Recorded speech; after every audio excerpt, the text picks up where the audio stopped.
ಗೆಳೆಯರೇ, ನಮ್ಮ ಫೋನಲ್ಲಿ ನಾವು ಆಯುಷ್ಮಾನ್ ಕಾರ್ಡ್ನ ಒಂದು ಎಲಿಜಿಬಿಲಿಟಿನ ಯಾವ ರೀತಿ ಚೆಕ್ ಮಾಡ್ಕೋಬೋದು ಅಂತ ಹೇಳ್ತೀನಿ. ಅಂದರೆ ನಾವು ಆ ಒಂದು ಕಾರ್ಡ್ ಪಡೆಯಲು ಅರ್ಹರಿದ್ದೀವಾ ಹೇಗೆ ಅಂತ ನಾವು ನಮ್ಮ ಫೋನ್ ಮೂಲಕ ಚೆಕ್ ಮಾಡ್ಕೋಬೋದು ಯಾವ ರೀತಿ ಅಂತ. ಅಂದರೆ ಅದೊಂದು ಲಿಸ್ಟ್ ಇರುತ್ತೆ, ಒಂದು ಆಯುಷ್ಮಾನ್ ಕಾರ್ಡ್ ಹೋಲ್ಡರ್ಸ್ನವರ ಒಂದು ಲಿಸ್ಟ್ ಇರುತ್ತೆ. ಅಂದರೆ ಎಲಿಜಿಬಲ್ ಇರುವಂಥ ಒಂದು ಲಿಸ್ಟ್ ಇರುತ್ತೆ. ಆ ಲಿಸ್ಟಲ್ಲಿ ನಮ್ಮ ಹೆಸರು ಇದೆಯಾ ಅಂತ ನಾವು ಮೊದಲು ಚೆಕ್ ಮಾಡ್ಕೋಬೇಕಾಗುತ್ತೆ.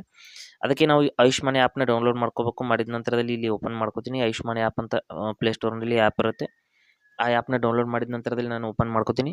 ಓಪನ್ ಮಾಡಿದ ನಂತರದಲ್ಲಿ ಇಲ್ಲಿ ಸ್ವಲ್ಪ ವೇಟ್ ಮಾಡೋಣ. ಏನೇನು ಡೀಟೇಲ್ಸ್ ಕೇಳುತ್ತೆ, ಯಾವ ರೀತಿ ಚೆಕ್ ಮಾಡೋದು ಅಂತ ಸಂಪೂರ್ಣವಾಗಿ ನಾನು ಹೇಳ್ತೀನಿ. ಇಲ್ಲಿ ನೋಡಿ, ಈ ರೀತಿ ಬರುತ್ತೆ. ಬಂದ ನಂತರದಲ್ಲಿ ಕೆಳಗಡೆ ನಾವು ಅಕ್ಸೆಪ್ಟ್ ಮಾಡ್ಕೋಬೇಕಾಗುತ್ತೆ. ಇಲ್ಲಿ ಟರ್ಮ್ಸ್ ಆ್ಯಂಡ್ ಕಂಡೀಷನ್ಸ್ ತೋರಿಸ್ತಾ ಇರುತ್ತೆ. ಈ ರೀತಿ ಕೆಳಗಡೆ ಸ್ಕ್ರೋಲ್ ಮಾಡ್ತೀನಿ, ಮಾಡಿಬಿಟ್ಟು ನಾನು ಇದನ್ನು ಅಕ್ಸೆಪ್ಟ್ ಮಾಡ್ಕೋತೀನಿ. ನೋಡಿ, ಕೆಳಗಡೆ ಅಕ್ಸೆಪ್ಟ್ ಅಂತ ಆಪ್ಷನ್ ಇದೆ, ಅಲ್ಲಿ ಕ್ಲಿಕ್ ಮಾಡಿಬಿಟ್ಟು ಅಕ್ಸೆಪ್ಟ್ ಮಾಡ್ಕೊಳ್ಳೋಣ. ಅಕ್ಸೆಪ್ಟ್ ಮಾಡಿದ ನಂತರದಲ್ಲಿ ಇಲ್ಲಿ ನೋಡ್ತಾ ಇರ್ಬೋದು, ಆಮ್ ಐ ಎಲಿಜಿಬಲ್ ಅಂತ ಬರ್ತಾ ಇದೆ. ಆ ಒಂದು ಆಪ್ಷನ್ ಮೇಲೆ ಮೊದಲು ಕ್ಲಿಕ್ ಮಾಡಿ ನಾವು ಎಲಿಜಿಬಲ್ ಇದೆಯೋ ಅಂತ ಚೆಕ್ ಮಾಡ್ಕೋಬೇಕಾಗುತ್ತೆ. ನಂತರದಲ್ಲಿ ಕಾರ್ಡ್ ಎಲ್ಲ ನಾವು ಇಲ್ಲಿ ನೋಡಬಹುದು, ನಮ್ಮ ಕಾರ್ಡ್ ಇದೆಯಾ ಇಲ್ವಾ ಅಂತ ಎಲ್ಲ ತೋರಿಸುತ್ತೆ. ಇಲ್ಲಿ ಮೊದಲು ಆಮ್ ಐ ಎಲಿಜಿಬಲ್ ಅಂತ ಏನಿದೆ ಅದ್ರ ಮೇಲೆ ಕ್ಲಿಕ್ ಮಾಡ್ಕೊಳ್ಳಿ. ಮಾಡಿದ ನಂತರದಲ್ಲಿ ಇಲ್ಲಿ ಸ್ಟೇಟನ್ನು ಸೆಲೆಕ್ಟ್ ಮಾಡ್ಕೊಳ್ಳಿ. ನಾನು ಕರ್ನಾಟಕವನ್ನು ಸೆಲೆಕ್ಟ್ ಮಾಡ್ತೀನಿ. ಇಲ್ಲಿ ನೋಡಿ, ಸ್ಟೇಟ್ನ ಇಲ್ಲಿಂದ ಇಲ್ಲೊಂದು ಲಿಸ್ಟ್ನಿಂದ ಸ್ಟೇಟ್ನ ಸೆಲೆಕ್ಟ್ ಮಾಡ್ಕೊಳ್ಳಿ. ನಂತರದಲ್ಲಿ ಸೆಲೆಕ್ಟ್ ಐ ಡಿ ಟೈಪ್ ಅಂತ ಬರ್ತಾ ಇದೆ. ಇದರಲ್ಲಿ ಆಧಾರ್ ಕಾರ್ಡ್ನ ಸೆಲೆಕ್ಟ್ ಮಾಡ್ಕೊಳ್ಳಿ. ಯಾಕೆಂದರೆ ಆಧಾರ್ ನಂಬರ್ ಮೂಲಕ ನಾವು ಈಗ ಸರ್ಚ್ ಮಾಡ್ತಾ ಇದ್ದೀವಿ, ನಾವು ಎಲಿಜಿಬಲ್ ಇದ್ದೀವಾ ಇಲ್ವಾ ಅಂತ.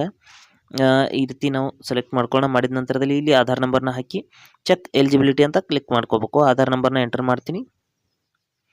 ಆಧಾರ್ ನಂಬರ್ನ ಎಂಟರ್ ಮಾಡಿದ ನಂತರದಲ್ಲಿ ಚೆಕ್ ಎಲಿಜಿಬಿಲಿಟಿ ಅಂತ ನಾವು ಕ್ಲಿಕ್ ಮಾಡ್ಕೋಬೇಕು. ಮಾಡಿದ ನಂತರದಲ್ಲಿ ನಮ್ಮ ಒಂದು ಎಲಿಜಿಬಿಲಿಟಿನ ಅದು ತೋರಿಸುತ್ತೆ. ಇಲ್ಲಿ ನಾಟ್ ಫೌಂಡ್ ಅಂತೆಲ್ಲ ಬಂದರೆ ನಮಗೆ ಅವೈಲೇಬಲ್ ಇಲ್ಲ ಅಂತ ಅರ್ಥ. ಇಲ್ಲಾಂದರೆ ನಮಗೆ ಒಂದು ಲಿಸ್ಟ್ ತೋರಿಸುತ್ತೆ. ಲಿಸ್ಟೆಲ್ಲ ನಮ್ಮ ಒಂದು ಈ ರೀತಿ ನೋಡ್ಬೋದು. ರೆಕಾರ್ಡ್ ನಾಟ್ ಫೌಂಡ್ ಅಂತ ಬಂದರೆ ನಾವು ಅದಕ್ಕೆ ಎಲಿಜಿಬಲ್ ಇಲ್ಲ ಅಂತ ಅರ್ಥ. ಇಲ್ಲಿ ನಾವು ಅವೈಲೇಬಲ್ ಇದ್ದರೆ ಯಾವ ರೀತಿ ಬರುತ್ತೆ ಅಂತ ತೋರಿಸ್ತೀನಿ ನೋಡಿ. ನಾವು ಇಲ್ಲಿ ಎಲಿಜಿಬಲ್ ಇದ್ದರೆ ನಮಗೆ ನಮ್ಮ ಒಂದು ಹೆಸರು ತೋರಿಸುತ್ತೆ. ಒಂದು ನಿಮಿಷ ಡಿಸ್ಮಿಸ್ ಮಾಡ್ತೀನಿ. ಎಲಿಜಿಬಲ್ ಇದ್ದರೆ ಯಾವ ರೀತಿ ಅನ್ನೋದನ್ನು ಕೂಡ ನಾನು ಹೇಳ್ತೀನಿ. ಇಲ್ಲಿ ನೋಡ್ಬೋದು, ಈ ರೀತಿ ಬರುತ್ತೆ.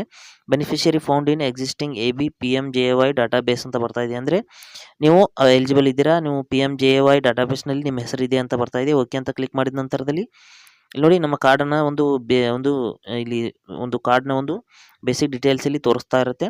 ಅಂದರೆ ನಾವು ಎಲಿಜಿಬಿಲಿಟಿ ಇದೆಯಾ ಅಥವಾ ನಮಗೆ ಎಲಿಜಿಬಿಲಿಟಿ ಇದೆಯಾ ಅಥವಾ ನಾವು ಎಲಿಜಿಬಲ್ ಇದೀವಿ ಅಂತ ಅರ್ಥ.